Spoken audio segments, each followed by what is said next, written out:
am Jessica Thompson, and 3 weeks ago, I received a phone call that shattered my world and exposed the most devastating betrayal I never saw coming. Victoria Sterling, the wedding planner for my sister Megan's dream wedding, called me on a Tuesday morning with words that still echo in my head. "I'm sorry, Jessica, but there's been a change in the guest list. Your family has requested that your invitation be revoked due to capacity limitations."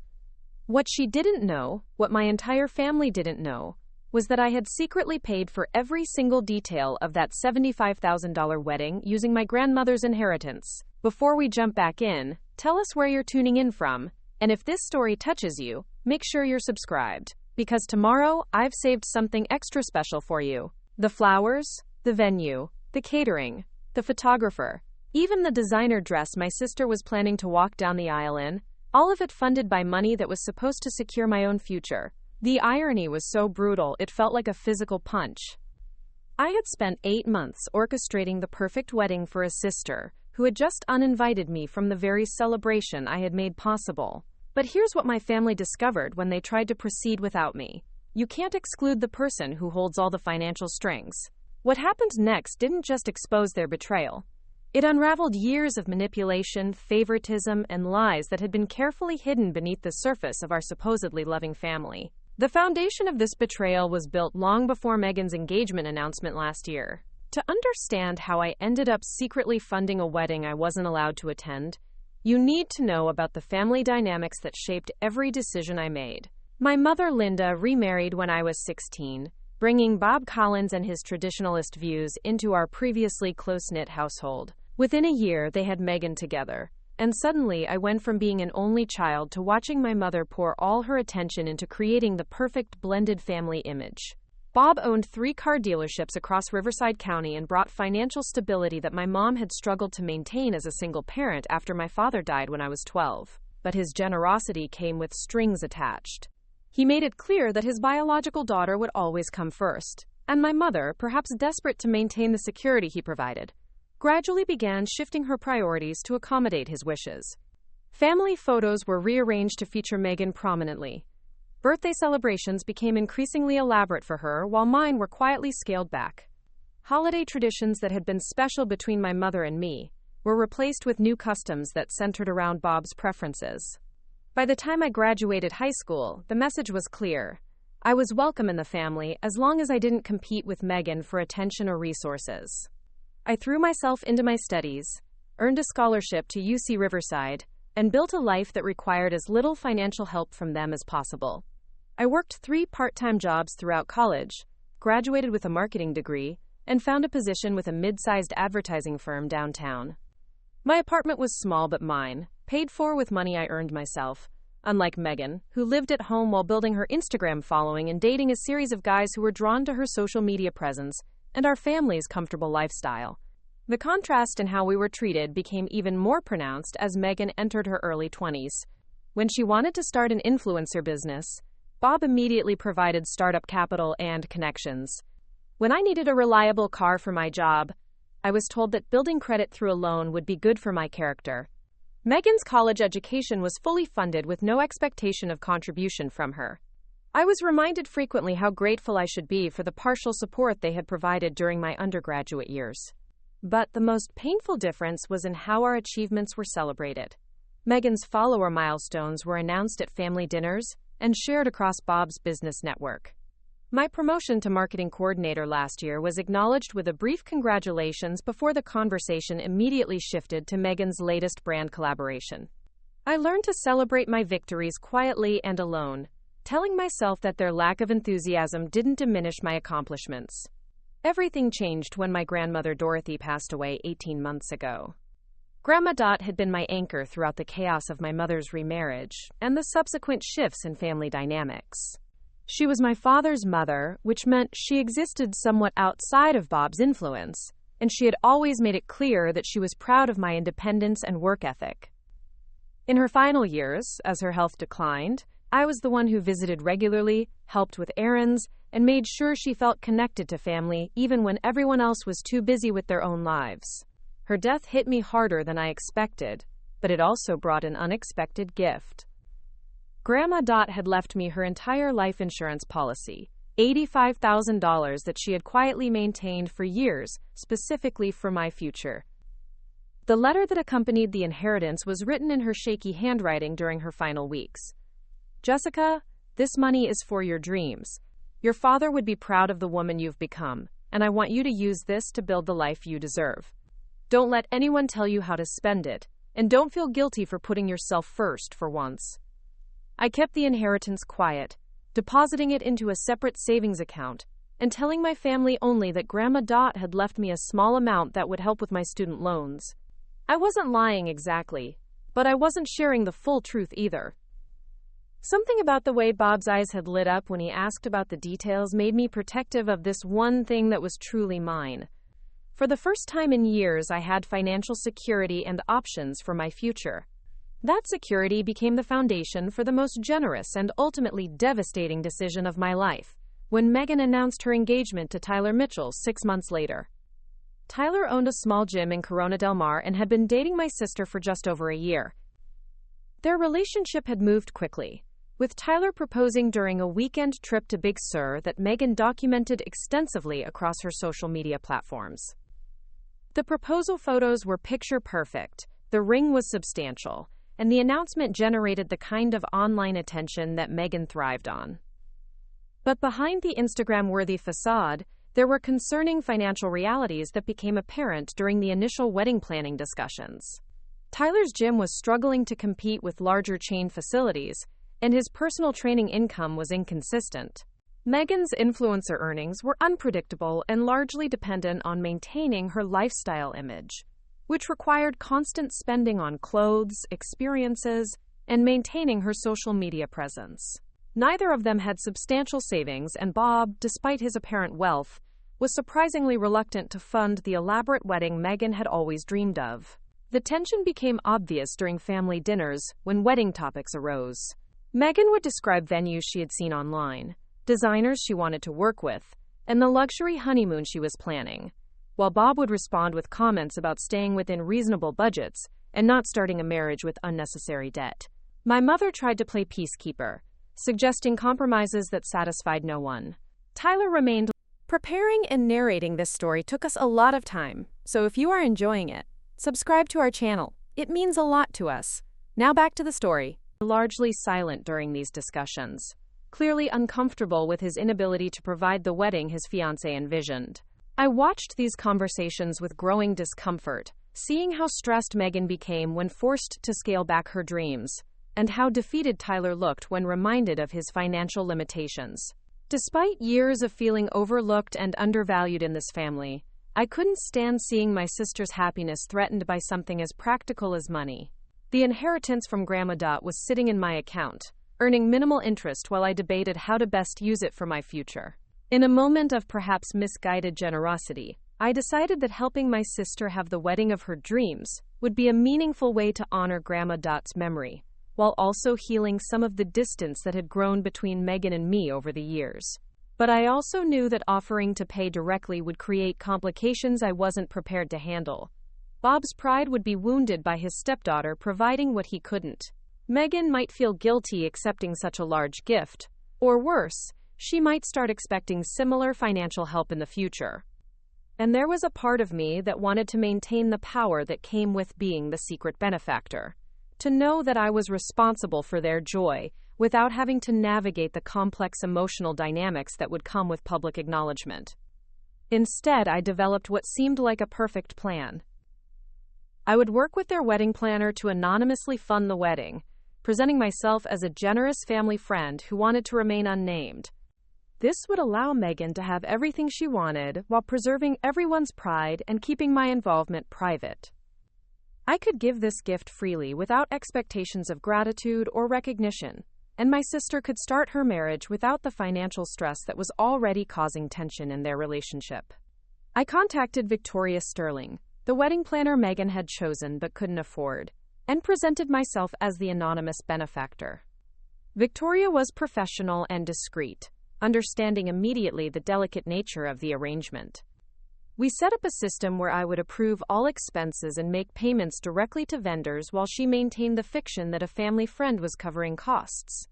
To Megan and Tyler, it would appear that this generous person had heard about their situation through mutual connections and wanted to help them start their marriage properly. The plan worked flawlessly for months. Megan was over the moon when Victoria called to tell her that all her wedding dreams could become reality, thanks to the mysterious benefactor. She speculated endlessly about who it could be, wondering if it was one of Bob's wealthy business associates or perhaps a client of my mother's real estate business who had been touched by their story. The stress melted away from family dinners as wedding planning became a source of pure excitement rather than financial anxiety. I found myself living vicariously through Megan's joy, as she selected everything from floral arrangements to menu tastings. Victoria would send me photos and descriptions of each element, and I approved expenses that gradually consumed almost my entire inheritance. The venue alone was $30,000, the photographer another $8,000, catering for 150 guests cost $15,000, and the designer dress that made Megan cry with happiness was $4,000. Each purchase brought me satisfaction, knowing that I was making my sister's dreams come true while also proving to myself that I could be the kind of family member who put others first.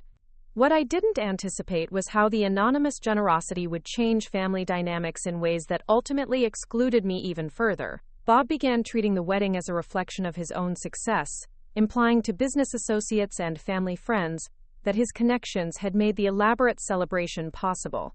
My mother started referring to the mysterious benefactor as a blessing from heaven, and used the story as evidence of how wonderful their family was, attracting such generosity from others. Megan's social media posts about wedding planning attracted even more attention, with followers amazed by the luxury details she was sharing.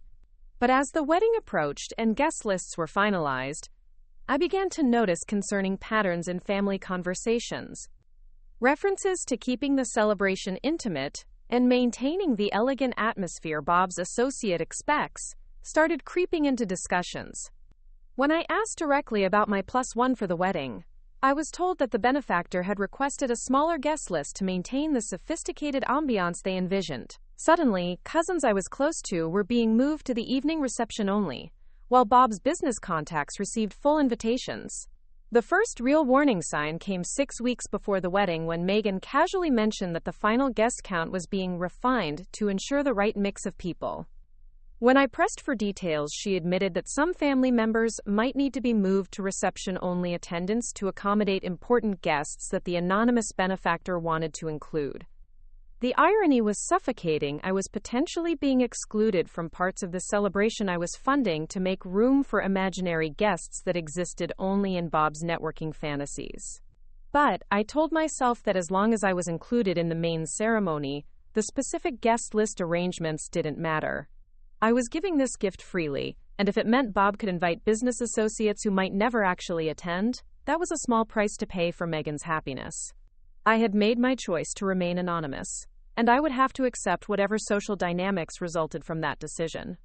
3 weeks before the wedding, I received the phone call that changed everything. Victoria Sterling's voice was professional but apologetic as she delivered news that seemed impossible. "Jessica, I'm calling because there's been a change regarding your attendance at Megan's wedding. Your family has requested that your invitation be revoked due to capacity limitations and the specific guest preferences of our anonymous benefactor." The words didn't immediately make sense. I was the anonymous benefactor.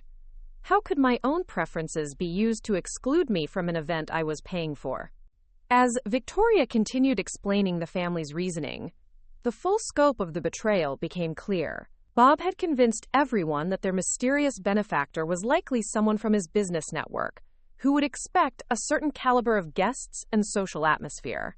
In his version of events, having too many young people at the celebration might disappoint this important but unnamed patron. My mother had apparently agreed that maintaining the benefactor's goodwill was more important than including extended family members who might not fit the sophisticated image they wanted to project. Even Megan, my sister, who I was supporting through the most important day of her life, had agreed that keeping their mysterious patron happy was worth excluding me from the ceremony I had made possible. The conversation with Victoria lasted only a few minutes, but it contained enough details to reveal how thoroughly my family had rationalized my exclusion. I wasn't just being uninvited. I was being specifically targeted as someone who might lower the tone of the celebration. Bob had apparently expressed concerns about my attitude and suggested that I might be resentful about not being able to afford such a wedding myself. My mother had worried that I might feel uncomfortable around the sophisticated guests their benefactor was expecting. As I hung up the phone, I sat in my small apartment surrounded by the modest life I had built through my own hard work, and I realized that my family saw me as an embarrassment. Not only had they excluded me from a celebration I was funding, but they had done so while using me as an example of the kind of person who wasn't good enough for the elevated social event they imagined they were hosting.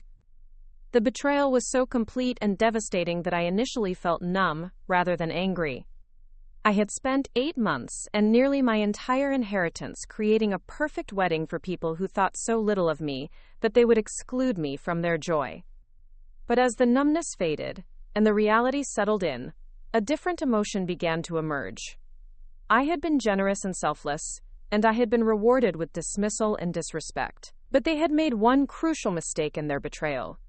They had forgotten that anonymous benefactors don't actually exist without real people making real payments. And the real person behind their dream wedding was sitting in a small apartment in Riverside, holding all the financial power they had taken for granted. The wedding was scheduled for 3 weeks away, with final payments due to vendors in the coming days. As I opened my laptop and began reviewing the contracts and payment schedules Victoria had shared with me over the past months, I realized that my family was about to learn a very expensive lesson about the consequences of excluding the person who makes their dreams possible. Their perfect wedding, the one they considered too sophisticated for my presence, was about to become impossible without my continued cooperation. And for the first time in my adult life, I was ready to put my own dignity and self-respect ahead of their comfort and happiness. The night after Victoria's devastating phone call, I couldn't sleep. Every time I closed my eyes, I saw Megan's face when she first tried on her $4,000 wedding dress, the pure joy radiating from her as she spun in front of the mirror at the boutique. I had watched through the shop window from across the street, having followed her there under the pretense of shopping nearby, just to witness the happiness my secret gift had made possible. Now that same image felt like a knife twisting in my chest. I made coffee at 4 a.m. and sat at my kitchen table with my laptop, scrolling through months of email exchanges with Victoria. Every approved expense, every enthusiastic update about Megan's delight with the arrangements, every detail I had carefully orchestrated to create the perfect day for a sister who apparently found my presence unworthy of that perfection. The contrast between my generosity and their casual cruelty was so stark it felt surreal. But as dawn broke over Riverside, something shifted inside me. The hurt began crystallizing into something harder and more focused. They had made their choice about my value to this family, and now I would make mine about their access to my resources. I opened my online banking app and began calculating exactly what this betrayal was going to cost them. My anonymous payments had covered the venue deposit of $15,000, with the remaining balance of $15,000 due 1 week before the wedding. The catering company had received a deposit of $7,000, with $8,000 still owed. Photography, florals, music, transportation, and dozens of smaller vendors all had similar payment structures designed to protect their businesses while allowing clients to spread costs over time. In total, $38,000 in final payments were scheduled to be automatically transferred from my account over the next 3 weeks. The beauty of my anonymous arrangement was that only Victoria knew the true source of funding. The vendors had been told they were working with a private family foundation that preferred to remain unnamed, with Victoria serving as the liaison for all communications and payments. To everyone else, including my family, the money simply appeared when needed, like a fairy tale blessing that required no real-world accountability. As I studied the payment schedule, a plan began forming that was both elegant and devastating. I wouldn't just stop the payments and disappear. That would be too easy for them, too clean. Instead, I would give them exactly what they had given me. A slow, humiliating revelation of just how little their dreams mattered when they chose to exclude the person who made those dreams possible. I started with research, spending the morning calling vendors under the pretense of being Victoria's assistant, confirming payment schedules and cancellation policies. What I discovered was even better than I had hoped. Most of the vendors had strict contracts requiring full payment 48 hours before service delivery.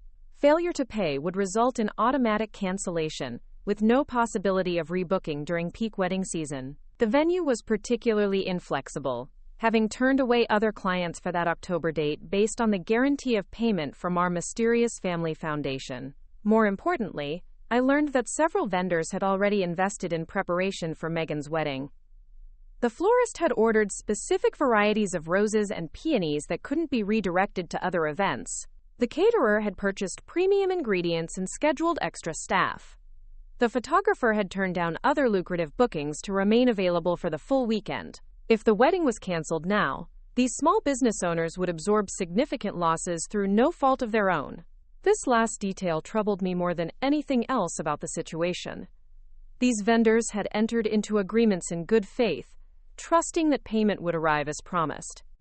They had made financial commitments and business decisions based on contracts I had guaranteed through Victoria.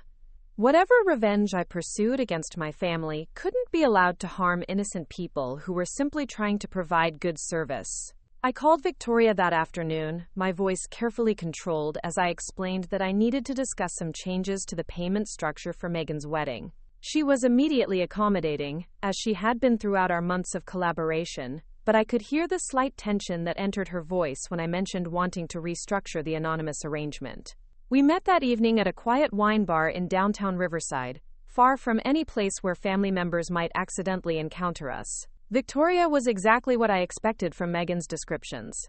Perfectly put together, professionally warm, and discreetly curious about the unusual situation she had been managing for months. I had never met her in person before, having conducted all our business through email and phone calls to maintain my anonymity. Over a glass of wine, I explained the situation with careful precision. My family had made decisions about the wedding guest list that made my continued funding impossible.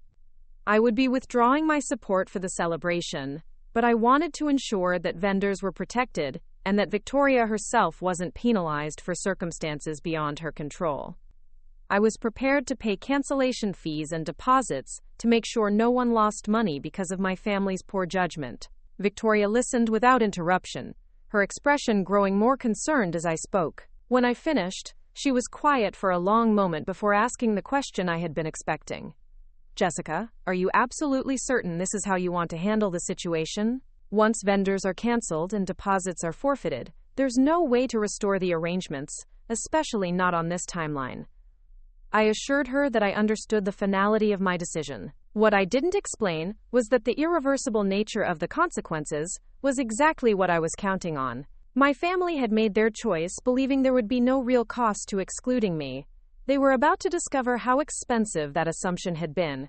We spent the next hour working through the logistics of unwinding 8 months of wedding preparations.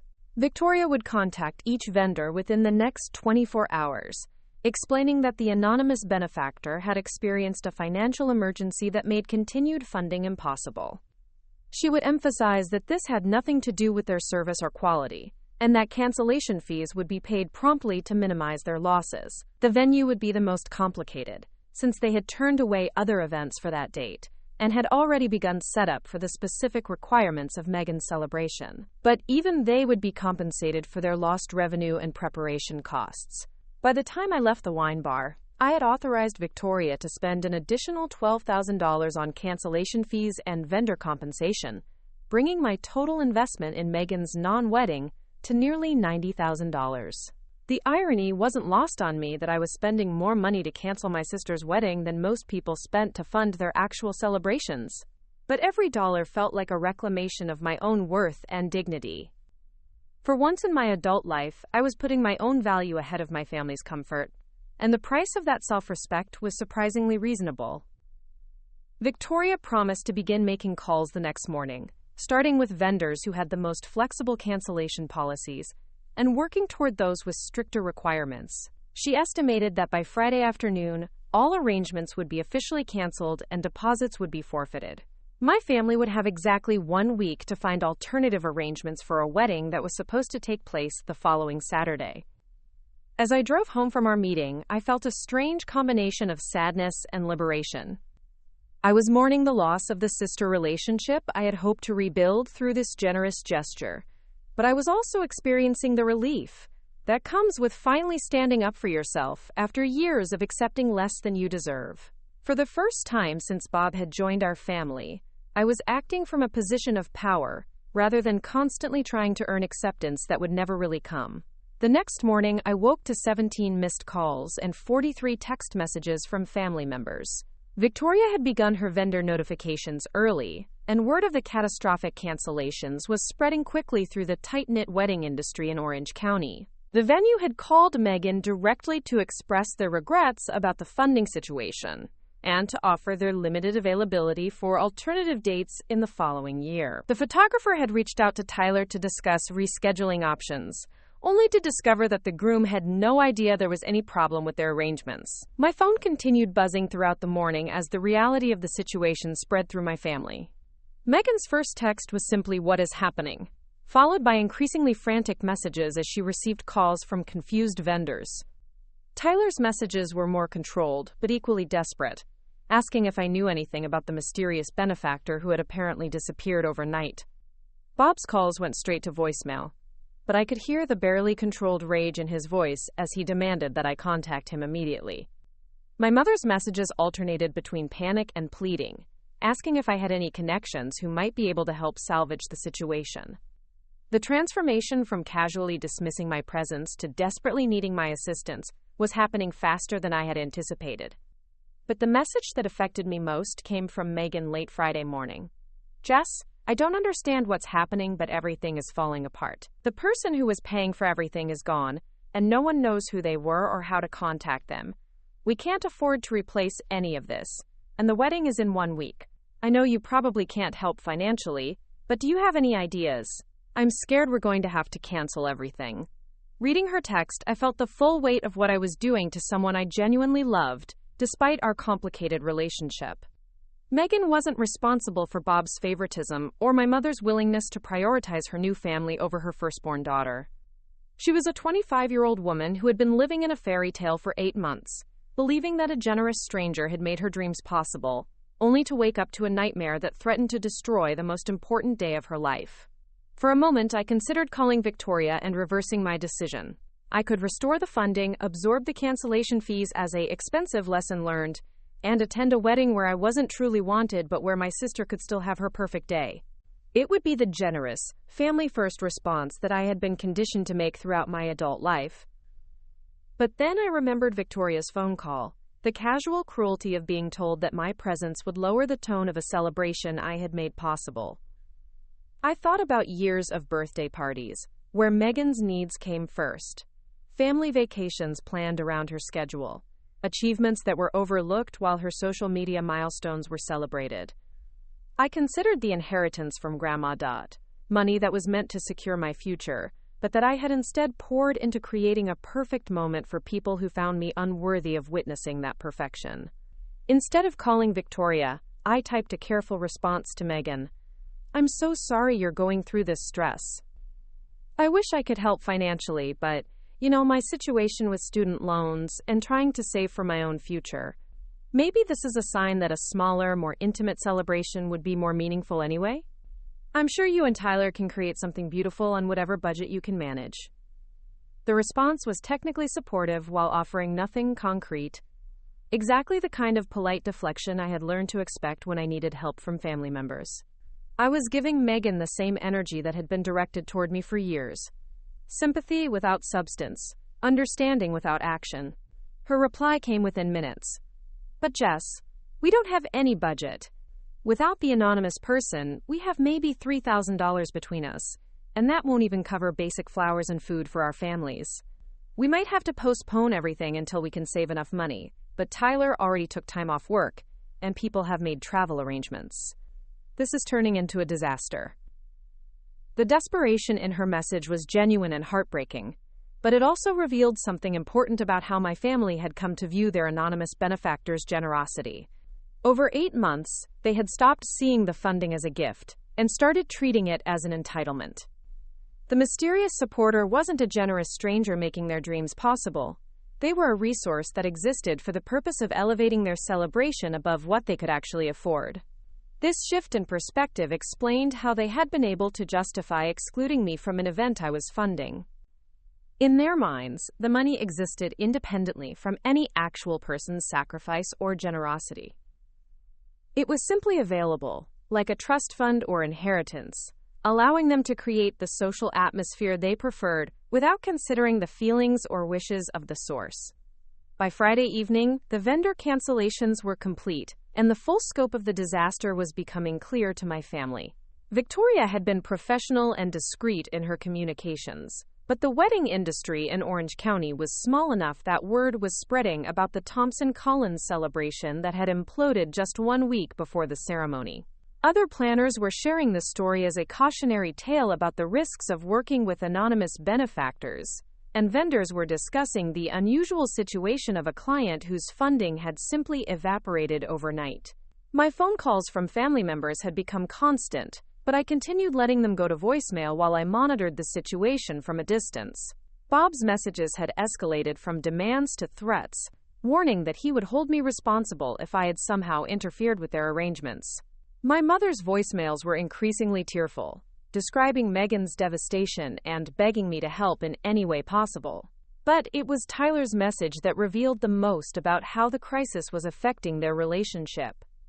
Jessica, I don't know if Megan told you what's happening with our wedding, but everything has fallen apart, and I feel like it's my fault for not being able to provide the kind of celebration she deserves. She's been crying for 2 days, and I don't know how to fix this. If you know anything about who was helping us, or if you have any connections who might be able to step in, I would be grateful for anything. I just want to marry your sister, and I hate seeing her so upset. His vulnerability and genuine love for Megan made me feel worse about the collateral damage my revenge was causing, but it also confirmed that I had made the right decision about timing. If their relationship was strong enough to survive this crisis, they would find a way to move forward together. If Tyler's feelings for Megan were dependent on her ability to provide an expensive celebration, then she was better off discovering that before making a legal commitment. As the weekend approached and my family's panic intensified, I began preparing for the confrontation that I knew was inevitable. They would eventually realize that their only hope of salvaging any kind of celebration was to swallow their pride and ask for my help directly. When that moment came, I wanted to be ready with terms that would ensure they understood exactly what their exclusion had cost them. But before that confrontation could happen, I received a call on Saturday morning that changed the entire dynamic of the situation. Victoria's voice was tense as she explained that she had just received a very strange phone call from someone claiming to represent the anonymous benefactor. This person had provided details about the wedding arrangements that only someone with inside knowledge could possess, and they were offering to restore partial funding if specific conditions were met. As Victoria described the conversation, I realized that someone in my family had figured out at least part of the truth about the mysterious funding source.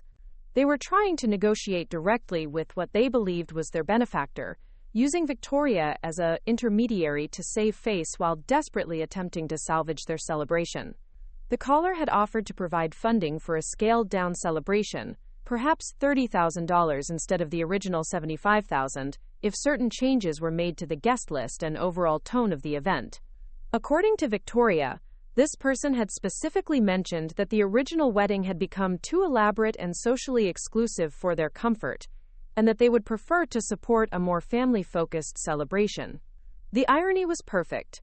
Someone in my family was unknowingly negotiating with me through a third party, offering to scale back the very pretensions that had been used to justify my exclusion. They were volunteering to create exactly the kind of intimate, family-centered celebration that I would have wanted to attend, all in the desperate hope of accessing funding that they didn't realize I controlled. Victoria was calling to ask if I wanted her to arrange a meeting between the mysterious caller and the anonymous benefactor, not knowing that both roles would be filled by people who were already intimately familiar with each other. I told her I would consider the proposal and call her back with instructions, buying myself time to decide how to handle this unexpected development. As I sat in my apartment that Saturday afternoon, I realized that my family's attempt to negotiate their way out of the crisis had handed me an opportunity I hadn't anticipated. Instead of waiting for them to come to me directly, I could use this intermediary approach to control exactly how the truth was revealed and what conditions would be attached to any resolution. For the first time since this ordeal began, I found myself smiling as I considered the possibilities. My family thought they were clever, trying to manipulate their way back into their anonymous benefactor's good graces.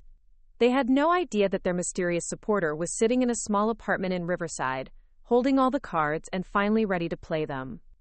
The game was about to become much more interesting, and the stakes were about to get personal in ways my family couldn't imagine.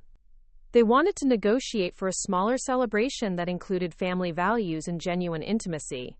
I was about to give them exactly that, along with a lesson about the real cost of excluding the people who make your dreams possible. Their perfect wedding was gone forever, but something much more honest was about to take its place. And this time, the guest list would be determined by someone who understood the true value of family loyalty and the price of betrayal. The mysterious caller who had contacted Victoria turned out to be my mother, though she had tried to disguise her voice and claimed to be calling on behalf of interested parties who had connections to the original benefactor. I discovered this on Sunday morning when Victoria called to provide more details about the conversation, mentioning specific phrases and concerns that were unmistakably in my mother's vocabulary and speaking style. Linda Thompson had always been a skilled negotiator in her real estate career, able to find middle ground between impossible buyer demands and inflexible seller positions. She was now applying those same skills to what she believed was a crisis with an external benefactor, not knowing that she was essentially negotiating with her own daughter for access to money that had already been spent and withdrawn. According to Victoria, my mother had presented a compelling case for restoring partial funding. She had admitted that the family had made some poor decisions about the guest list and had allowed the celebration to become more about social status than family values. She promised that a scaled-down wedding would focus on genuine relationships and meaningful connections, rather than impressing business associates or maintaining appearances. The terms she proposed were surprisingly reasonable and showed that she had given serious thought to what might appeal to a benefactor who had withdrawn support due to ethical concerns. The new celebration would be limited to immediate family and close friends, no more than 50 people total. The venue would be changed from the elaborate Sunset Gardens estate to something more intimate and affordable. The focus would shift from luxury details to personal touches that reflected Meghan and Tyler's actual relationship rather than social media expectations. Most significantly, my mother had specifically mentioned that the original guest list had excluded some family members who should have been prioritized, and that any future celebration would ensure that all of Meghan's family would be included and welcomed. This was clearly a reference to my forced exclusion, though she was framing it as a general oversight rather than acknowledging the deliberate nature of what had happened. Victoria had been impressed by the caller's apparent sincerity and had agreed to present the proposal to the anonymous benefactor for consideration. She was calling me now to get instructions on how to respond, still unaware that she was serving as a mediator between a mother and daughter who were both too proud to communicate directly. I told Victoria that I needed time to consider the proposal and would call her back with a decision within 24 hours. This gave me time to think through the implications of this unexpected development and decide how to use my family's desperation to ensure that any resolution would be on my terms rather than theirs. The fact that my mother had reached out at all, even through an intermediary, suggested that the situation had become genuinely desperate. Bob's pride would never have allowed him to negotiate with someone he perceived as charity, which meant that my mother was acting independently, or that their financial situation was even worse than I had realized. Either way, her willingness to admit mistakes and promise changes indicated that they were finally understanding the real cost of their casual cruelty. But I also recognized that this could be a strategic move rather than a genuine change of heart. My mother was a skilled communicator who understood how to present information in ways that would appeal to specific audiences. Her proposal might be a calculated attempt to regain access to funding rather than a sincere acknowledgement of wrongdoing. If I agreed to restore partial support without ensuring real accountability, I could find myself in the same position 6 months from now, having paid for their celebration while remaining undervalued and excluded from future family decisions. I spent Sunday afternoon crafting a response that would test the sincerity of their apparent change of heart while also protecting my own interests.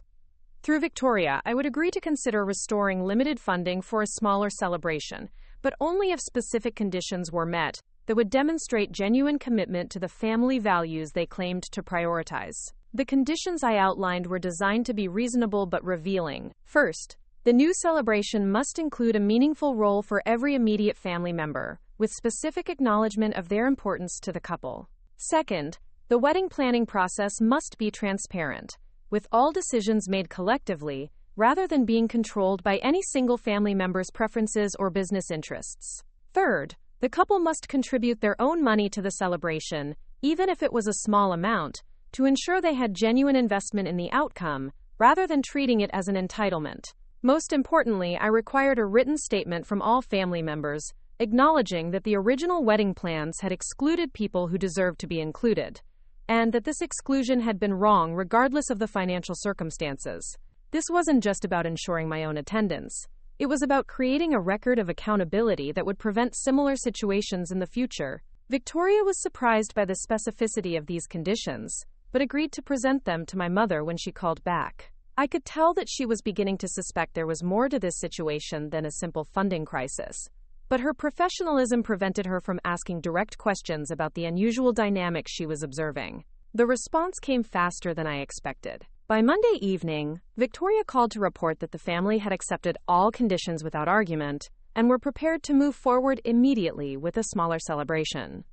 My mother had been effusive in her gratitude and had assured Victoria that the anonymous benefactor's concerns had been taken very seriously by everyone involved. But more interestingly, Victoria had received a separate call from Megan herself, asking to speak directly with the benefactor if possible. Megan had apparently become suspicious about the timing and nature of the funding crisis, and she wanted to understand what had really caused their mysterious supporter to withdraw and then potentially return. She was asking thoughtful questions about the benefactor's motivations and concerns, suggesting that she was beginning to piece together aspects of the situation that others had missed. This development both thrilled and terrified me. Megan was clearly more perceptive than anyone had given her credit for, and her desire to understand the situation suggested genuine maturity rather than simple entitlement. But if she was starting to suspect that someone in the family was involved in the funding, it was only a matter of time before she connected the dots and realized that her excluded sister had been behind the entire arrangement. I decided that the time for anonymous manipulation was coming to an end. If Megan was asking smart questions and pushing for direct communication, I would give her exactly that, but on my terms and in a setting where I could control the narrative. Through Victoria, I agreed to meet with one family representative to discuss the restoration of funding, with the understanding that this person would have full authority to make decisions on behalf of everyone involved. I suggested that Megan herself serve as this representative since she was the bride and had the most invested in the outcome. The meeting would take place on Wednesday evening at a neutral location, and the family representative would come alone to ensure confidential discussion of sensitive matters. Victoria would facilitate the introduction but would not need to stay for the entire conversation. Victoria agreed to arrange the meeting and contact Megan with the details. I could hear the curiosity in her voice as she processed this unusual request, but she maintained her professional discretion and simply confirmed the logistics. I suspected that she was beginning to realize this was not a typical vendor relationship, but she was too experienced to jeopardize her client relationships by asking uncomfortable questions. Tuesday was one of the longest days of my life as I prepared for what would essentially be a reveal conversation with my sister.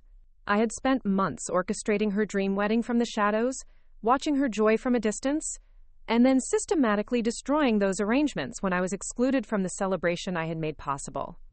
Tomorrow, I would sit across from her and explain that every flower, every photograph, every moment of happiness had been a gift from the sister she had been willing to exclude for the sake of social appearances. I practiced different versions of the conversation, trying to find an approach that would convey the full impact of what had happened without seeming vindictive or manipulative.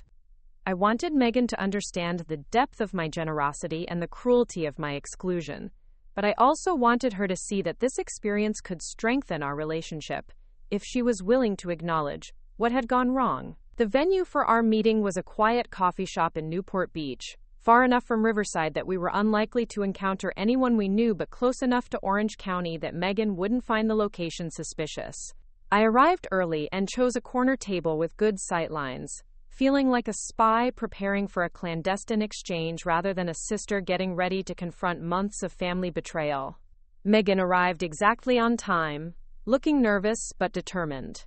She had dressed carefully for the meeting, wearing a conservative blazer and dress that suggested she was taking the conversation seriously.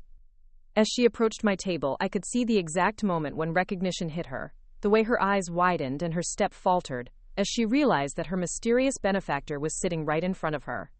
She stood beside the table for a long moment, processing the implications of what she was seeing. When she finally spoke, her voice was barely above a whisper. "Jessica, you're the person who paid for everything?" I gestured for her to sit down, keeping my own voice calm and steady as I confirmed what she had already figured out. "I'm the anonymous benefactor who made your dream wedding possible, and I'm also the anonymous benefactor who took it all away when you decided I wasn't good enough to attend." The conversation that followed was unlike any interaction my sister and I had ever had. For the first time in our adult lives, we spoke to each other with complete honesty about family dynamics, personal feelings, and the resentments that had been building between us for years. Megan's initial shock gave way to horror as she began to understand the full scope of what had happened, both in terms of my generosity and the family's casual cruelty in excluding me. She had assumed that Bob's business connections had produced their mysterious benefactor, and she had trusted his judgment about the guest list because she believed he understood the expectations of whoever was funding their celebration. The idea that I had been behind everything, that I had spent my entire inheritance on her happiness only to be excluded from witnessing that happiness, was so devastating that she actually started crying right there in the coffee shop. Through her tears, she explained that she had never been directly involved in the decision to exclude me. Bob had told her that their benefactor had specific requirements about the guest list, and that some family members might need to be moved to the reception only to accommodate important business contacts. When she had asked specifically about me, she had been told that I would be more comfortable at the evening celebration anyway, since the daytime ceremony would be full of people I didn't know. The manipulation was so smooth and reasonable sounding that Megan had accepted it without question, trusting that the adults were handling complex social dynamics in ways that would work out best for everyone. She had been planning to spend extra time with me at the reception, thinking that she was being considerate of my comfort level rather than participating in my exclusion. But as she talked through the timeline of decisions, she began to see how she had been used as a pawn in Bob's attempt to control the social dynamics of the celebration. Every concern she had raised about family inclusion had been redirected with explanations about benefactor requirements or venue limitations. Every question about the mysterious funding source had been deflected, with assurances that asking too many questions might jeopardize their good fortune. "I feel so stupid," she said, wiping tears with a coffee shop napkin. "I should have realized that someone who cared enough to pay for our entire wedding would want to know us personally, would want to be involved in our happiness. I should have insisted on knowing who was being so generous, and I should have made sure that our real family was prioritized over Bob's networking fantasies." Her insight and genuine remorse were exactly what I had hoped to hear, but they also made me feel worse about the collateral damage my revenge had caused. Megan wasn't responsible for the manipulation that had led to my exclusion, but she had suffered the consequences when I chose to withdraw my support. Her tears and devastation were real, and they were partly my fault for choosing nuclear retaliation over direct communication. I explained my perspective carefully, helping her understand how it had felt to discover that my presence was considered inappropriate for a celebration I had made possible. I walked her through the months of secret planning, the joy I had felt in creating her perfect day, and the devastating betrayal of being excluded from witnessing the happiness my sacrifice had created. But I also acknowledged that I could have handled the situation differently. Instead of withdrawing support and watching their world collapse, I could have revealed my identity earlier and demanded direct accountability from the people who had excluded me. My choice to remain anonymous had made it easier for manipulation to occur, and my decision to retaliate through financial destruction had hurt innocent people who didn't deserve to be caught in the middle of our family dynamics. As our conversation continued, we began to work through possibilities for moving forward that would address both her need for a meaningful celebration and my need for genuine acknowledgement of what had happened. Megan was surprisingly mature in her approach, recognizing that simply restoring the original wedding plans wouldn't resolve the underlying family problems that had created this crisis. Instead, she proposed something that I hadn't expected, a completely new approach to their celebration that would prioritize honesty and family relationships over social appearances. She wanted to start over with a smaller, more intimate event that she and Tyler would fund themselves, with any additional support from me being clearly acknowledged and celebrated rather than hidden. "I want people to know that my sister made our wedding possible," she said with a conviction that surprised me. "I want to stand up at our celebration and thank you publicly for your generosity, and I want everyone in our family to understand how wrong it was to exclude you from something you made happen." Her proposal was compelling but also risky. Public acknowledgement of my role would force Bob and my mother to confront their behavior directly, something they had been avoiding through the anonymous arrangement. It would also require me to trust that their apparent change of heart was genuine, rather than simply a strategic response to losing access to my money. But as I looked at my sister, seeing the sincerity in her eyes and the genuine remorse for what had happened, I began to believe that this crisis might actually lead to the honest family relationships I had always wanted. For the first time in years, Megan and I were talking to each other as equals, acknowledging our mistakes and working together toward a solution that would benefit everyone. We spent another hour working through the practical details of her proposal. The new celebration would be small enough that Tyler and Megan could afford the basic costs themselves, probably 30 to 40 people in a simple venue with homemade food and personal touches. I would contribute specific elements that would be publicly acknowledged, perhaps photography or flowers, allowing me to participate in creating their joy while also receiving recognition for my generosity. Most importantly, the planning process would be completely transparent, with all decisions made collectively and all concerns addressed directly, rather than being filtered through Bob's interpretation of social requirements. If anyone had problems with the guest list, the venue, or any other aspect of the celebration, those concerns would be discussed openly until everyone was satisfied with the resolution. As we prepared to leave the coffee shop, Megan asked the question I had been dreading. What do we do about Bob and Mom? They're going to have to face what they did, and Bob especially is not going to handle that well. I had been thinking about this challenge throughout our conversation, knowing that the most difficult part of any resolution would be dealing with family members who had invested their pride in the original arrangements. Bob had used the elaborate wedding as an opportunity to demonstrate his success and social connections, and my mother had supported those priorities at the cost of her relationship with her firstborn daughter. "They're going to have to choose," I said finally. "They can accept that their decisions were wrong and commit to doing better, or they can continue prioritizing appearances over family relationships. But I'm not going to pretend this didn't happen, and I'm not going to accept being treated as less important than Bob's business networking." Megan nodded with a determination that reminded me of our grandmother, the woman whose inheritance had made this entire ordeal possible. "I'll talk to them," she said. "I'll explain what really happened and what needs to change for us to move forward as a family. And if they can't accept that, then Tyler and I will have our celebration with the people who actually care about our happiness." As we walked out of the coffee shop together, I felt something I hadn't experienced in years. Hope that our family relationships could be healed rather than simply endured. The crisis I had created, by withdrawing my anonymous support, had forced everyone to confront dynamics that had been festering beneath the surface for too long. Now we had an opportunity to build something more honest and sustainable, if everyone was willing to do the work. But I also knew that the hardest conversations were still ahead of us. Bob's pride and my mother's loyalty to her husband would be tested in ways that might prove more challenging than any of us anticipated. The question wasn't whether Megan and I could rebuild our relationship. It was whether the rest of our family was ready to acknowledge their mistakes and commit to real change. The wedding that had been designed to showcase social status and business connections was gone forever. In its place, we were planning something smaller but infinitely more meaningful.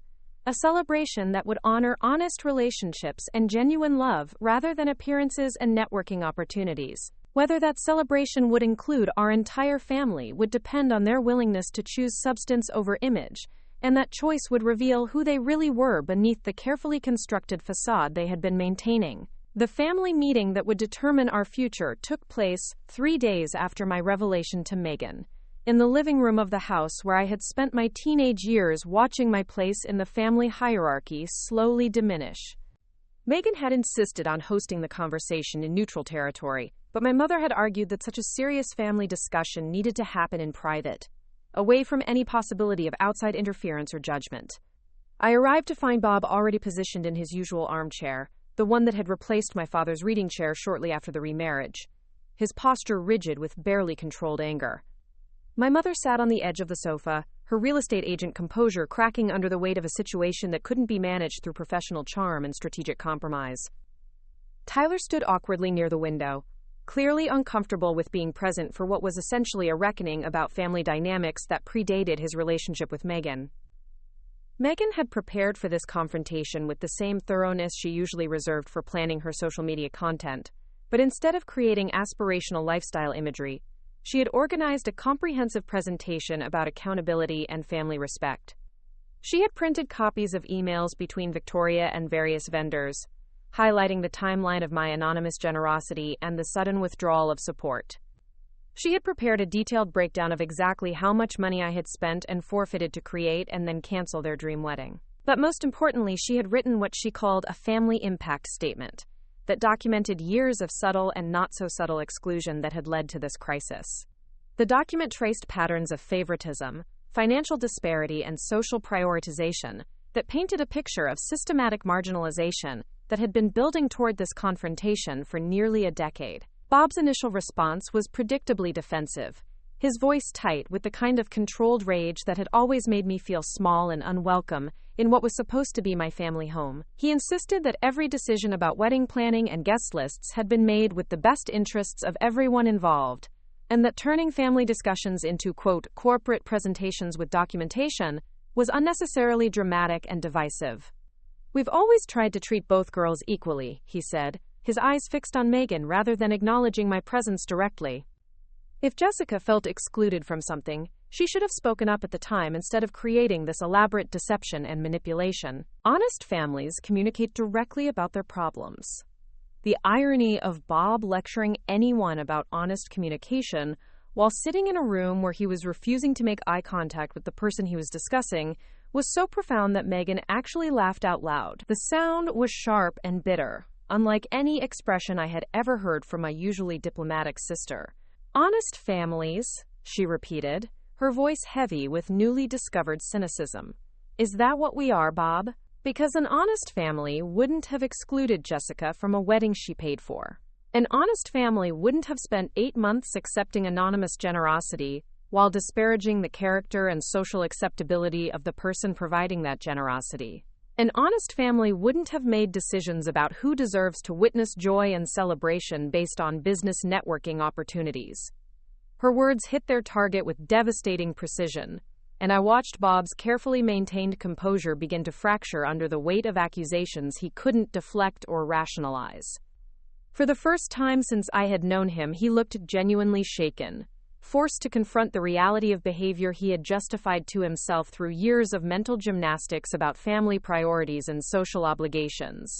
My mother attempted to restore some semblance of civil discussion by acknowledging that mistakes had been made and suggesting that we focus on moving forward rather than relitigating past decisions. But Megan was not interested in the kind of superficial resolution that had allowed these dynamics to persist for so long. "What mistakes, Mom?" she pressed, her voice gaining strength as she forced the conversation toward specificity rather than vague admissions of imperfection.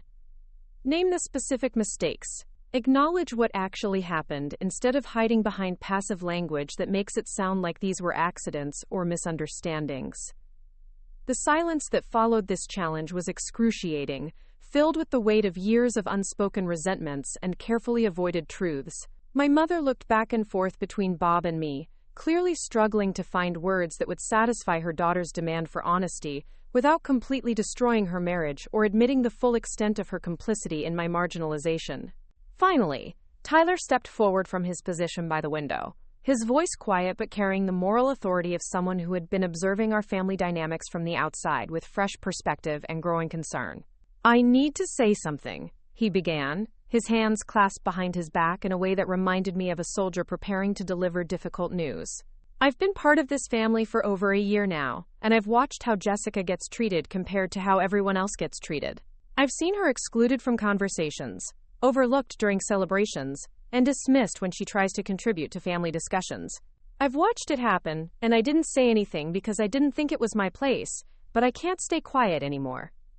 He turned to face Bob directly, his expression respectful but unwavering in its directness. Bob, you've been generous to Megan and me in a lot of ways, and I'm grateful for that. But you've also made it clear that Jessica doesn't fit your vision of what this family should look like, and that's wrong. She's not some distant relative or family friend that you can include or exclude based on convenience. She's Megan's sister and Linda's daughter, and she deserves to be treated with the same respect and consideration that you show to people you barely know. The impact of Tyler's words was amplified by his usual reluctance to involve himself in family conflicts, and his genuine respect for Bob's role in supporting his relationship with Megan. This wasn't a calculated attack or emotional outburst. It was a measured assessment from someone who had been observing our dynamics, with the clarity that comes from not being emotionally invested in maintaining dysfunctional patterns. Bob's response revealed the depth of his investment in being seen as the benevolent patriarch who had rescued my mother and provided stability for our fractured family. Tyler's criticism threatened that carefully constructed identity, and his reaction was swift and cutting. I don't need relationship advice from someone who couldn't afford to give his fiancée the wedding she deserved without charity from anonymous strangers, Bob said, his voice dripping with the kind of contempt that had always been directed at people he considered beneath his social and financial status. Maybe you should focus on building your own financial stability instead of criticizing the way I manage my family responsibilities. The cruelty of attacking Tyler's financial situation in a room where everyone now knew that my charity had made their wedding possible was breathtaking in its lack of self-awareness. But it also revealed something important about Bob's worldview. He genuinely believed that money and social status gave him the right to determine who deserved respect and inclusion within our family structure. Megan's reaction was immediate and fierce, her voice rising to a level one had never heard her reach in any family discussion. How dare you attack Tyler for the same financial situation that you used to justify excluding Jessica? How dare you criticize him for needing help when you were perfectly happy to accept help, as long as you didn't have to acknowledge where it was coming from? She stood up from the sofa, her small frame radiating an authority that seemed to fill the entire room as she continued her assault on Bob's hypocrisy. You spent months bragging to your business associates about the elaborate wedding your family was hosting, taking credit for generosity that came from someone you considered unworthy of attending the celebration. You used Jessica's money to enhance your social reputation, while simultaneously disparaging her character and social acceptability. That's not family leadership, Bob. That's exploitation and fraud. The word fraud hung in the air like a physical presence, forcing everyone in the room to confront the legal and ethical implications of what had occurred. Bob had essentially engaged in a sophisticated form of identity theft, claiming credit for financial generosity that belonged to someone else, while using that false credit to justify excluding the actual source of the funds. My mother finally found her voice, but instead of addressing the substance of Megan's accusations, she focused on tone and family harmony in ways that revealed how deeply she had internalized Bob's priorities over the years. Megan, honey, I know you're upset, but attacking Bob isn't going to solve anything, she said, her real estate agent training showing in her attempt to de-escalate conflict through emotional redirection. We're all family here, and families work through their problems together. Maybe we can find a compromise that makes everyone comfortable moving forward. But I had spent too many years accepting compromises that required me to be comfortable with being uncomfortable, and I wasn't interested in perpetuating that pattern any longer. The time for diplomatic solutions had ended when they decided my presence would lower the tone of a celebration I had made possible. There is no compromise here, Mom, I said, my voice steady despite the adrenaline coursing through my system. Bob can acknowledge that his decisions about me have been wrong and commit to treating me with the same respect he shows to his business associates, or he can continue prioritizing his social image over family relationships. But I'm not going to pretend this didn't happen, and I'm not going to accept being treated as a second-class family member to preserve his comfort. The ultimatum was clear and non-negotiable, designed to force a choice that had been avoided for too many years, through careful management of family dynamics and strategic avoidance of direct confrontation, Bob could continue being the patriarch who determined everyone else's place in the family hierarchy, or he could become an equal participant in relationships built on mutual respect and genuine affection. His response revealed everything about his character and priorities. Instead of acknowledging wrongdoing or committing to change, he doubled down on his position with a vindictiveness that surprised even me. If Jessica wants to hold this family hostage with financial manipulation and emotional blackmail, then maybe she's right that she doesn't belong at celebrations that are supposed to be about joy and love, he said, his voice cold with finality. I won't be threatened or manipulated by someone who thinks money gives them the right to control other people's happiness. The projection was stunning in its completeness. Bob was accusing me of using money to control family dynamics while sitting in a house where he had used his financial resources to marginalize me for nearly a decade. He was claiming that I was threatening family relationships while defending his decision to exclude me from my sister's wedding. He was positioning himself as the victim of manipulation, while refusing to acknowledge his role in creating the crisis that had brought us to this point. But his response also clarified the choice that everyone else in the room would need to make. They could support his version of events, which required accepting that I was a manipulative person who deserved exclusion and contempt. Or they could acknowledge the reality of what had occurred and commit to building healthier family relationships moving forward. My mother's choice was the most heartbreaking, because it revealed the extent to which she had internalized Bob's worldview over the years of their marriage. Instead of defending her firstborn daughter against accusations of manipulation and emotional blackmail, she attempted to find middle ground that would preserve her marriage, while offering me the minimal acknowledgement necessary to prevent complete family fracture. Bob, maybe Jessica has a point about some things, she said carefully, her voice carrying the tone of someone negotiating a delicate business transaction rather than defending family relationships. And, Jessica, maybe you could have handled this differently. But we're all adults here, and we should be able to work through this misunderstanding without destroying the family. The word misunderstanding was the final straw that broke my remaining emotional connection to the woman who had given birth to me, but had spent the last decade prioritizing her husband's comfort over her daughter's well-being. This wasn't a misunderstanding or miscommunication. It was a systematic pattern of exclusion and marginalization that had culminated in the most devastating betrayal I had ever experienced. This isn't a misunderstanding, Mom, I said, gathering my purse and car keys as I prepared to leave what would be my final family meeting in this house. This is you choosing your husband's pride over your daughter's dignity, just like you've been doing for the last 10 years. I hope that choice brings you the happiness and security you've been looking for. As I walked toward the door, Tyler stepped forward with an expression of genuine regret and apology. Jessica, I want you to know that none of this represents how Megan and I feel about you, he said, his voice carrying the sincerity that had been completely absent from Bob's contributions to the conversation. We want you to be part of our lives, and we want to have a relationship with you that's based on respect and genuine affection. Megan joined him, her eyes still bright with tears but her voice strong with conviction. We're going to have a small ceremony next month, she said, taking my hand in both of hers. Just Tyler's immediate family and the people who actually care about us being happy. I want you to be my maid of honor if you're willing. I want everyone there to know that my sister made our marriage possible, and I want to start our life together surrounded by people who understand what family really means. Her invitation was everything I had wanted from the original wedding plans: genuine inclusion, public acknowledgement, and celebration of our relationship rather than merely tolerant acceptance of my presence. But it also meant accepting the permanent fracture of our extended family, and acknowledging that some relationships were too damaged by years of toxic dynamics to be repaired through compromise and good intentions. I squeezed Megan's hand and smiled through my own tears as I accepted her invitation and her friendship.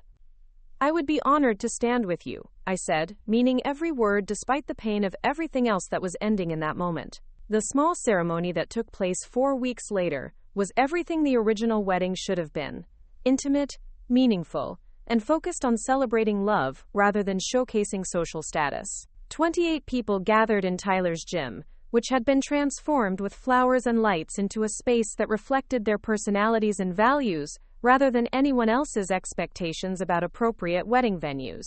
I stood beside my sister as she married a man who had proven his character by defending me when it cost him something, and I watched their faces as they exchanged vows they had written themselves about partnership, integrity, and choosing each other over the approval of people who didn't share their values. The photographer I had hired captured moments of genuine joy and connection rather than staged perfection, and the small reception that followed was filled with conversation and laughter, rather than networking and social positioning. My mother and Bob were not in attendance, having made their choice clear through continued attempts to minimize what had occurred and pressure Megan to include them despite their refusal to acknowledge wrongdoing. Their absence was noted but not mourned by people who had witnessed their behavior and understood why reconciliation wasn't possible without accountability that they were unwilling to provide. But the most meaningful moment of the celebration came during Megan's brief speech to the gathered guests, when she publicly acknowledged my role in making their wedding possible and thanked me for teaching her the difference between family members who enhance your life and family members who demand that you diminish yourself to accommodate their limitations.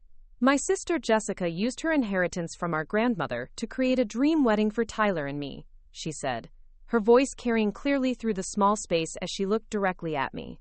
When we excluded her from that celebration, she made a choice that taught all of us about the real cost of taking generosity for granted and treating family members as disposable.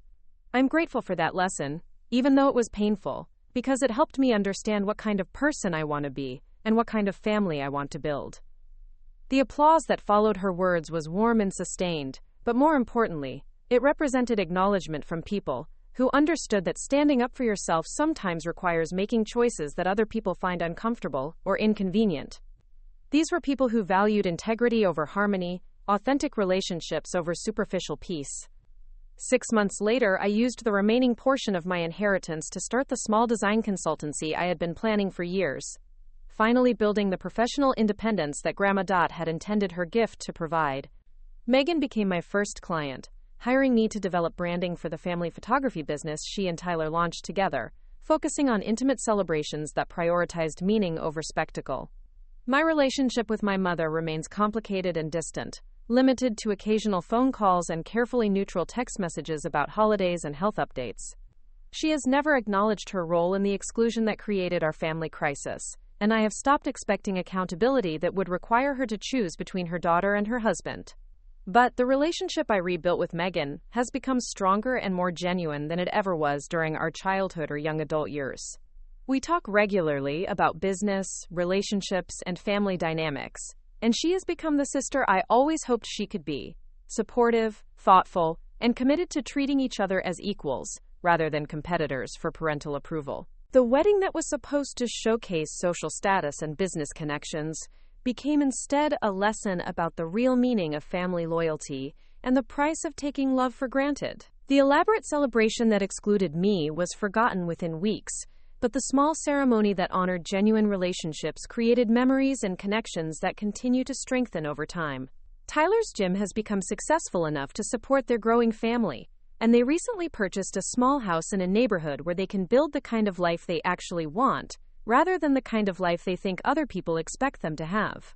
Their social media presence focuses on authentic moments, rather than aspirational lifestyle content, and their marriage appears to be thriving without the financial stress and social pressure that had characterized their original wedding plans. As for me, I learned that sometimes the most generous thing you can do for people you love is to stop enabling their worst behavior, even when the process of holding them accountable causes temporary pain and disruption. The sister who stood up for herself and demanded respect became someone worth having a relationship with, while the sister who accepted mistreatment in the name of family harmony had been taken for granted and ultimately excluded from the joy she had made possible. The money I spent and lost in this ordeal was significant, but it was also a valuable investment in understanding my own worth and establishing boundaries that protect my dignity and well-being. Grandma Dot's inheritance didn't secure my financial future in the way she had intended, but it did give me something equally valuable: the knowledge that I deserve relationships built on mutual respect and genuine affection, rather than obligation and conditional acceptance. The frozen moment from that original live stream, the image that would have revealed Thomas's betrayal in the other story, never existed in my experience, because I chose to confront deception directly, rather than waiting for accidental discovery. Instead of being a victim of other people's choices, I became the author of my own story, someone who makes decisions based on self-respect, rather than fear of conflict. Family betrayal does cut deeper than any other kind of deception, but it also provides opportunities for growth and self-discovery that less significant relationships cannot offer.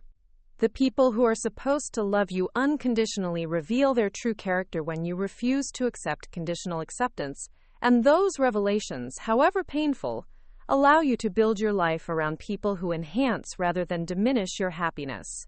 My sister's wedding planner did call to tell me I was uninvited, but she was calling the person who had paid for everything, and that person was finally ready to act like someone whose generosity deserved respect rather than exploitation.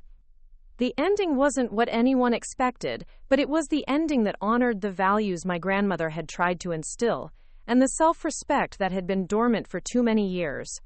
Sometimes the best gift you can give someone is the opportunity to show you who they really are, and sometimes the best gift you can give yourself is the courage to believe them when they do. The morning after my coffee shop revelation with Megan, I woke to find 17 missed calls from my mother, and a series of increasingly frantic voicemails that chronicled her journey from confusion to panic to desperate bargaining. Her first message, left at 6:30 in the morning, was relatively composed. "Jessica, honey, Megan told me some very disturbing things last night. I think there might be some misunderstandings we need to clear up. Please call me back as soon as you get this." By the 10th message, recorded around 11 that night, her composure had completely shattered. "Jessica, I don't understand why you would do this to your own family. Your sister is devastated. Tyler is talking about eloping to Vegas, and Bob is so angry I'm afraid he might have a heart attack. If you ever loved any of us, you'll call me back and help us figure out how to fix this mess before it destroys everything we've built together." The progression of her messages revealed everything about how my family processed crisis.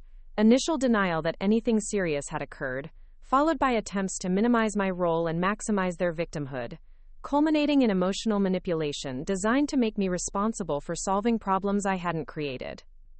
Even in the face of overwhelming evidence of their own wrongdoing, their instinct was to position themselves as the injured parties who deserved my sympathy and assistance. I deleted the voicemails without listening to all of them and made myself breakfast while considering how to respond.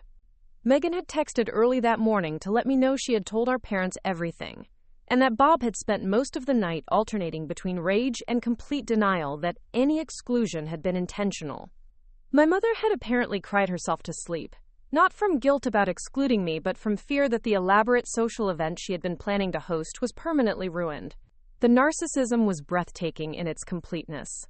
Even when confronted with documentation of their cruelty and evidence of my unprecedented generosity, their primary concern was how the situation affected their own comfort and social standing. There was no acknowledgement of the pain they had caused me, no recognition of the sacrifice I had made to create their perfect celebration, no apparent understanding that I might have legitimate grievances worth addressing. Instead of calling my mother back, I sent a carefully worded text message that laid out my position with clarity, that left no room for misinterpretation. "I received your messages. I'm willing to have one conversation with you and Bob together, but only if you're prepared to acknowledge what actually happened, rather than trying to minimize or reframe the situation. If you want to maintain the fiction that this was all a misunderstanding, then we have nothing to discuss." Her response came within minutes. "Of course we can talk, honey. We're all adults here, and I'm sure we can work through this like a mature family. Can you come over this afternoon? Bob will be here, and we can sit down together and figure out how to move forward in a way that works for everyone." The language she used revealed that she still didn't understand the fundamental nature of what had occurred. This wasn't a family dispute that could be resolved through compromise and mutual concessions. This was a reckoning with years of systematic exclusion, and the specific betrayal of using my money to fund a celebration that deliberately excluded me. There was no middle ground between acknowledging that reality and continuing to deny it. I agreed to meet them that afternoon, but I also spent the morning preparing for a conversation that would likely be my last serious attempt to salvage relationships with people who had shown me exactly how little they valued my presence in their lives. I printed copies of every email exchange with Victoria, every vendor contract, every payment confirmation that proved the scope of my anonymous generosity. I prepared a timeline of exclusionary events going back to Bob's entry into our family, creating a comprehensive record of the pattern that had led to this crisis. Most importantly, I wrote out my own statement of what needed to happen for any kind of relationship to continue. I wasn't interested in apologies that would be forgotten as soon as the immediate crisis passed, or promises of better behavior that would be abandoned once their wedding drama was resolved. I wanted specific acknowledgement of specific wrongdoing, concrete commitments to changed behavior, and genuine accountability that would prevent similar situations in the future. The house I arrived at that afternoon was the same one where I had spent my high school years, but it felt like foreign territory as I knocked on the door of what had supposedly been my home for over a decade. Bob answered with an expression that managed to convey both wounded dignity and barely controlled hostility, greeting me with a curt nod rather than any pretense of familial warmth. My mother hovered anxiously in the background, her real estate agent instincts clearly activated, as she attempted to manage what she undoubtedly saw as a negotiation that could be resolved through skillful mediation and strategic compromise. She had arranged the living room like a business meeting, with chairs positioned to encourage dialogue and a coffee service that suggested civilized discussion rather than emotional confrontation. "Jessica, thank you for coming," she began, her voice carrying the professional warmth she used with difficult clients who needed to be guided toward reasonable decisions. "I know there have been some hurt feelings and miscommunications, but I'm confident we can work through this together. We're family after all, and family always finds a way to resolve their differences." The immediate attempt to frame this as a mutual misunderstanding rather than a unidirectional betrayal told me everything I needed to know about how this conversation would proceed. Rather than beginning with acknowledgement of what they had done, they were starting with the assumption that I bore equal responsibility for the crisis and should be equally invested in finding a solution that preserved their comfort. Bob's opening statement confirmed that he had no intention of accepting accountability for decisions he continued to believe were justified by circumstances I couldn't understand. "Jessica, I want you to know that no one intended for you to feel excluded from Megan's wedding," he said, his voice carrying the patronizing tone he used when explaining complex business concepts to people he considered intellectually inferior. The guest list decisions were driven by practical considerations and the specific requirements of the benefactor who was funding the celebration. "If you had concerns about the arrangements, you should have raised them directly instead of creating this elaborate deception." The audacity of criticizing me for deception while sitting in a room where he had spent months taking credit for generosity that wasn't his was so stunning that I actually laughed out loud. The sound was sharp and bitter, cutting through the carefully maintained atmosphere of civilized discussion that my mother was trying to establish. "Bob, I was the benefactor," I said, my voice level despite the rage building in my chest. "I was the person funding the celebration, and you used my money to exclude me from witnessing the joy I had made possible. There were no external requirements driving the guest list decisions. There was only your preference for maintaining a certain social atmosphere that didn't include your stepdaughter." He had the grace to look momentarily uncomfortable, but his recovery was swift and predictable.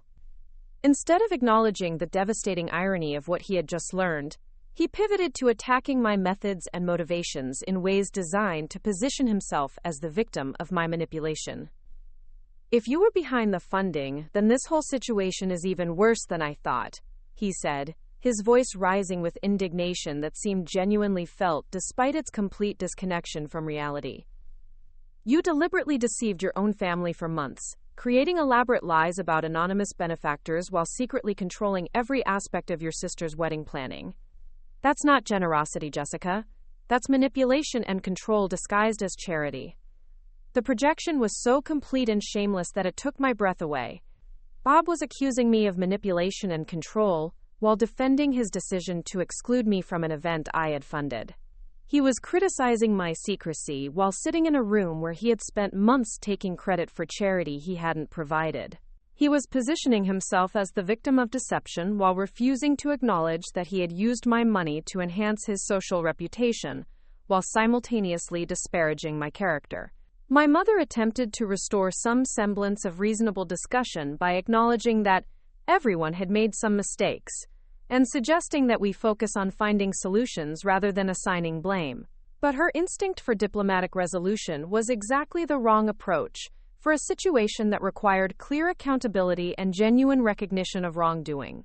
"What mistakes did I make, Mom?" I asked, forcing her to be specific rather than hiding behind vague admissions that spread responsibility equally among people who had played very different roles in creating this crisis.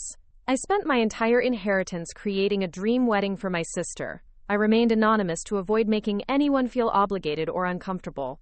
I withdrew my support only after discovering that I had been deliberately excluded from the celebration I was funding. Which part of that sequence represents a mistake on my part?" She struggled visibly with the question, clearly recognizing that any honest answer would require acknowledging Bob's primary responsibility for the situation, while simultaneously unwilling to say anything that might threaten her marriage or challenge her husband's version of events. "Well, honey, maybe the mistake was not being more direct about your involvement from the beginning," she said carefully, her voice carrying the tone of someone navigating a minefield of competing loyalties. "If we had known you were the benefactor, we never would have made decisions that excluded you. The whole situation could have been avoided if there had been more open communication from everyone involved." The response was masterful in its dishonesty, suggesting that my anonymity was the real problem, while completely ignoring the fact that their benefactor's identity shouldn't have been relevant to basic principles of family inclusion and respect. She was essentially arguing that they couldn't be expected to treat me decently unless they knew I was paying for the privilege, a position that revealed everything about how transactional their concept of family relationships had become. "So you're saying that you only would have included me if you knew I was funding the wedding?" I asked, allowing the full implications of her statement to hang in the air between us. "That my value as a family member is directly tied to my financial contributions, and that without those contributions, excluding me from important celebrations is perfectly reasonable?"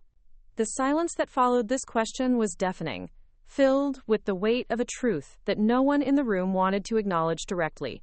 My mother's face went pale as she realized what she had just implied, while Bob's expression hardened with the realization that their position was becoming increasingly difficult to defend. Instead of backtracking or offering clarification, Bob doubled down with an attack that revealed the depth of his resentment and the toxic nature of his feelings toward me. "Jessica, you've been a difficult and resentful person since the day I married your mother," he said, his voice cold with years of suppressed hostility. "You've never accepted me as part of this family, you've never shown appreciation for the stability and opportunities I've provided, and you've consistently created drama and conflict whenever attention wasn't focused on you. This whole wedding situation is just the latest example of your need to control and manipulate family dynamics."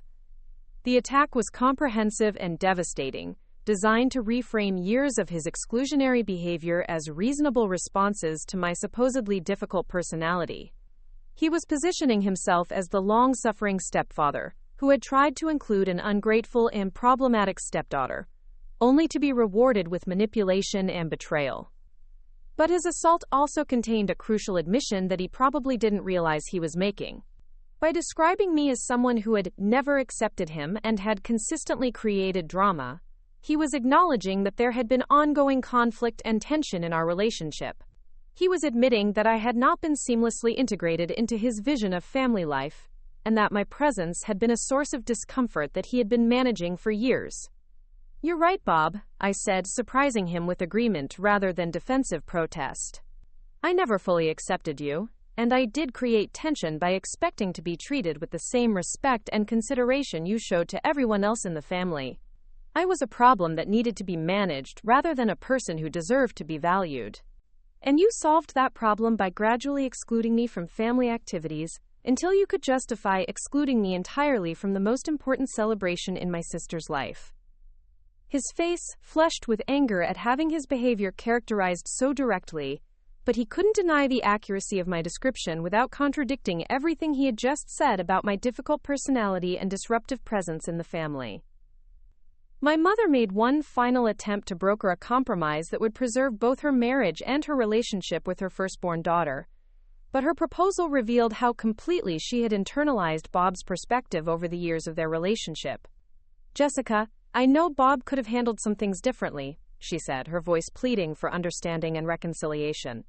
But you have to understand that blending families is complicated, and sometimes decisions get made that hurt people's feelings without anyone intending for that to happen. Bob loves this family, and he's tried to provide for everyone according to their needs.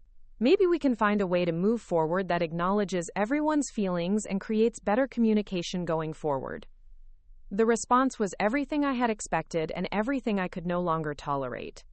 Vague acknowledgement of imperfection without specific accountability, emphasis on intentions rather than impact, and a suggestion that the solution was simply better communication rather than fundamental changes in behavior and attitude. Mom, this isn't about hurt feelings or miscommunication, I said, standing up and gathering the documentation I had brought to support my position. This is about Bob using my money to exclude me from my sister's wedding, and you supporting that decision because maintaining his comfort was more important to you than defending your daughter's dignity. There's no compromise that makes that acceptable, and there's no amount of better communication that fixes the fundamental problem of not being valued as an equal member of this family. As I moved toward the door, my mother followed with increasingly desperate attempts to prevent what she was beginning to understand might be a permanent fracture in our family relationships. Jessica, please don't leave like this, she begged, her professional composure finally cracking under the weight of losing control over a situation she had expected to manage successfully. We can work through this if everyone is willing to make some concessions. I know Bob is willing to acknowledge that some things could have been handled better, and I'm sure we can find a solution that makes everyone comfortable. But I was no longer interested in solutions that required me to be comfortable with being uncomfortable, or concessions that treated my dignity as a negotiable commodity in family harmony negotiations. I had spent years accepting less than I deserved in the name of maintaining relationships with people who viewed my value as conditional and dispensable. I'm going to Megan's small wedding next month, I told them as I reached the door. I'm going to stand beside my sister as she marries someone who defended me when it cost him something, and I'm going to celebrate with people who understand that family relationships should be based on mutual respect rather than financial obligation. You're welcome to examine your own behavior and decide whether you want to be part of that kind of family, but I'm done accepting treatment that I would never give to people I claimed to love. The finality in my voice seemed to shock both of them into silence, and I left without waiting for responses that would undoubtedly be more attempts to minimize what had occurred, or pressure me to prioritize their comfort over my own self-respect. 3 weeks later, I stood in Tyler's transformed gym, watching my sister walk down an aisle lined with friends and family members who had been chosen for their genuine connection to the couple rather than their social status or business value. The 28 people in attendance represented quality over quantity, authenticity over appearances, and love over obligation. Megan had asked me to be her maid of honor, a role that came with the privilege of holding her bouquet, while she and Tyler exchanged vows they had written themselves about partnership, integrity, and choosing each other over the approval of people who didn't share their values. The ceremony was simple but profound, focused on the commitment being made rather than the social event being hosted. During her brief speech to the gathered guests, Megan publicly acknowledged my role in making their wedding possible, and thanked me for teaching her important lessons about the difference between people who enhance your life and people who require you to diminish yourself to accommodate their limitations. The applause that followed was warm and sustained, representing recognition from people who understood that standing up for yourself sometimes requires making choices that others find uncomfortable or inconvenient. My mother and Bob were not in attendance, having made their choice clear through continued attempts to minimize what had occurred and pressure Megan to include them, despite their refusal to acknowledge specific wrongdoing or commit to changed behavior. Their absence was noted but not mourned by people who had witnessed their behavior and understood why reconciliation wasn't possible without accountability they were unwilling to provide. 6 months after the small ceremony that honored genuine relationships over social appearances, I used the remaining portion of my inheritance to launch the design consultancy I had been planning for years. Megan became my first client, hiring me to develop branding for the family photography business she and Tyler started together, focusing on intimate celebrations that prioritized meaning over spectacle. My relationship with my mother remains distant and carefully limited, conducted through occasional phone calls and neutral text messages about holidays and health updates. She has never acknowledged her role in the exclusion that destroyed our family unity, and I have stopped expecting accountability that would require her to choose between her daughter and her husband. But the relationship I rebuilt with Megan has become stronger and more genuine than it ever was during our childhood or young adult years. We talk regularly about business, relationships, and family dynamics, supporting each other as equals, rather than competing for parental approval or acceptance that was always conditional and unevenly distributed. The elaborate wedding that was supposed to showcase social status and business connections was forgotten within weeks, but the small ceremony that honored authentic relationships created memories and connections that continue to strengthen over time. Tyler's gym has thrived without the financial stress that had characterized their original wedding plans, and their marriage appears to be flourishing based on mutual respect and shared values, rather than external validation. The money I spent and lost in this ordeal was significant, but it was also a valuable investment in understanding my own worth and establishing boundaries that protect my dignity and well-being. Grandma Dot's inheritance didn't secure my financial future in the way she had intended, but it did give me something equally valuable: the knowledge that I deserve relationships built on mutual respect and genuine affection rather than obligation and conditional acceptance. Family betrayal does cut deeper than any other kind of deception, but it also provides opportunities for growth and self-discovery that less significant relationships cannot offer. The people who are supposed to love you unconditionally reveal their true character when you refuse to accept conditional acceptance, and those revelations, however painful, allow you to build your life around people who enhance rather than diminish your happiness. Sometimes the most generous thing you can do for people you love is to stop enabling their worst behavior, even when the process of holding them accountable causes temporary pain and disruption. The sister who stood up for herself and demanded respect became someone worth having a relationship with, while the sister who accepted mistreatment in the name of family harmony had been taken for granted and ultimately excluded from joy she had made possible. My sister's wedding planner did call to tell me I was uninvited, but she was calling the person who had paid for everything, and that person was finally ready to act like someone whose generosity deserved respect rather than exploitation. The ending wasn't what anyone expected, but it was the ending that honored the values my grandmother had tried to instill and the self-respect that had been dormant for too many years. Up next, you've got 2 more standout stories right on your screen. If this one hit the mark, you won't want to pass these up. Just click and check them out.